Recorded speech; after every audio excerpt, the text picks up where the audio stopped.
Quando que eu falo em falha primária? Eu digo falha primária quando, desde a primeira aplicação, vamos supor, o paciente nunca fez uso de toxina botulínica, pela primeira vez ele vai ao meu consultório, eu vou fazer a aplicação dessa toxina botulínica, ele vai para casa, dados 15 dias, após os 15 dias da aplicação, que é a época do retorno para a gente verificar se precisa fazer algum retoque, se ficou tudo ok, se deu tudo certinho, ele volta lá e ele está mexendo tudo, está tudo mexendo.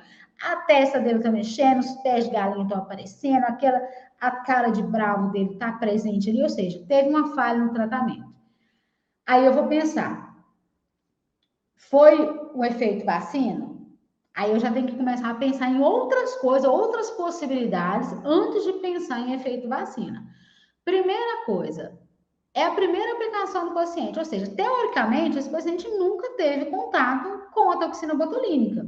Se ele nunca teve contato com essa proteína, eu não posso falar de cara que é a resposta, que o organismo está produzindo uma resposta que está bloqueando a ação da toxina botulínica. Por quê? Porque, teoricamente, o organismo nunca esteve em contato com aquela proteína, ele nem conhece, ou seja, ele não desenvolveu um anticorpo neutralizante, ele não desenvolveu uma resposta.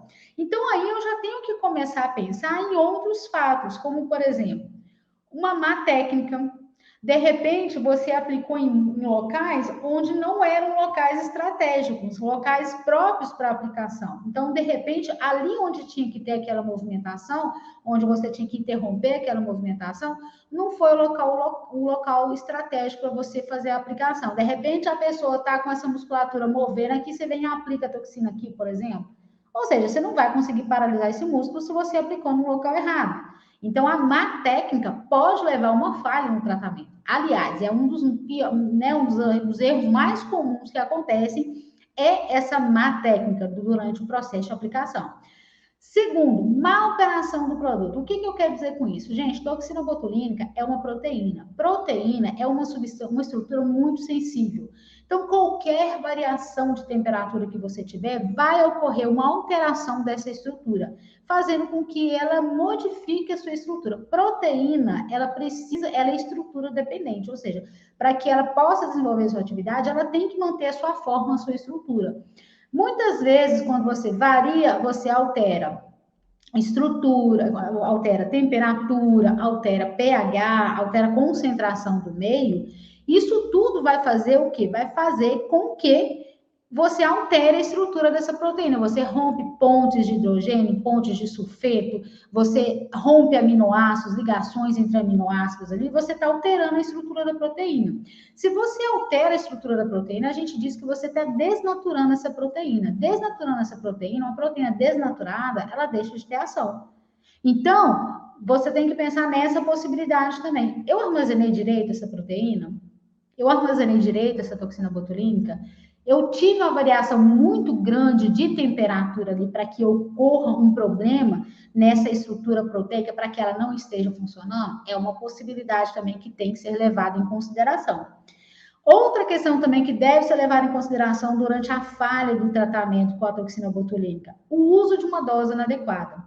Às vezes você está trabalhando com um músculo que ele é hipercinético, ou seja, um músculo muito forte, que tem muito movimento, é um músculo mais extenso, como, por exemplo, a musculatura frontal. É um músculo grande. De repente, você vai lá e aplica uma unidade de toxina botulínica, esperando que num músculo que é hipercinético, que é um músculo super forte, que precisa de uma quantidade maior de proteína para que ele possa ter uma paralisação adequada, e você aplicou uma dose insignificante ali. Você não vai ter resultado. Então, você também tem uma falha no seu tratamento. Você não vai conseguir ter o esperado, que é aquela paralisia muscular. E é isso aí, você leva a questão também que leva a questão do erro na aplicação. Você aplica no local inadequado, você aplica com uma dose diferente, o que vai acontecer? Você não vai ter a sua resposta, você tem uma falha primária. Aí também tem outras possibilidades que podem ser levadas em consideração. Aí, tipo assim, você analisou tudo isso, aí você viu lá, olha, eu apliquei direitinho, eu fiz a técnica adequada, eu armazenei o meu produto no local adequado, na temperatura adequada, eu apliquei a quantidade suficiente naquele local ali, então não tem por que esse músculo não está funcionando. Aí você já pode pensar em uma outra possibilidade, reação cruzada a outros anticorpos. O que é muito comum e pode acontecer, muito comum não, desculpa, pode acontecer é que pessoas que tomam múltiplas doses de vacina antitetânica, ela pode vir a desenvolver anticorpos neutralizantes. O que que acontece? Esses anticorpos, a estrutura das proteínas que estão relacionadas com a vacina antitetânica, elas são estruturas que são muito próximas, são muito homólogas a algumas proteínas que são encontradas na toxina botulínica. Então, o nosso organismo pode desenvolver anticorpos contra as proteínas da vacina antitetânica, só que esses anticorpos podem reconhecer algumas estruturas presentes na nossa proteína da toxina botulínica. Então, ela começa a neutralizar a ação da toxina botulínica também. Mas aí, o que que acontece? Já não é um efeito vacina relacionado à toxina botulínica, porque era um anticorpo que já estava presente ali por causa de uma outra proteína. E aí, esse anticorpo, ele também, por acaso, ele reconhece e neutraliza a ação da toxina botulínica. Então, aí a gente já tem o seu quê? Isso aí já é uma falha primária. Então, assim, isso aí não é um efeito vacina, é um efeito relacionado à presença cruzada de anticorpos.